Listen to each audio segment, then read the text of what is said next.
മലപ്പുറം ജില്ലയിലെ 16 മണ്ഡലങ്ങളിൽ ആ 16 മണ്ഡലത്തിലും പൊന്നാനിയിൽ മാത്രമാണ് അല്പമെങ്കിലും CPM പ്രതീക്ഷയുള്ളത്. ബാക്കി മണ്ഡലങ്ങൾ മുഴുവൻ CPM തകരാൻ പോവുകയാണ്, അല്ലെങ്കിൽ UDF തൂത്തുവാരാൻ പോവുകയാണ് എന്ന് തന്നെയാണ് നമുക്ക് മനസ്സിലാകേണ്ടത്.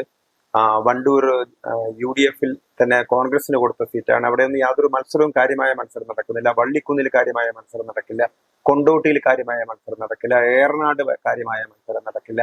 അങ്ങനെ നോക്കുന്ന സമയത്ത് മലപ്പുറം ജില്ലയിൽ കോട്ടക്കലിൽ കാര്യമായ മത്സരം നടക്കില്ല. അങ്ങനെ നോക്കുന്ന മലപ്പുറം ടൗണിൽ തീരെ മത്സരം നടക്കുന്നില്ല. കുഞ്ഞാലിക്കുട്ടിയുടെ വേങ്ങരയിൽ കാര്യമായ മത്സരം നടക്കുന്നില്ല. അങ്ങനെ നോക്കുന്ന സമയത്ത് മലപ്പുറത്ത് എന്തെങ്കിലും, അതേപോലെ തന്നെ തിരൂരങ്ങാടിയിൽ കാര്യമായ മത്സരം നടക്കുന്നില്ല.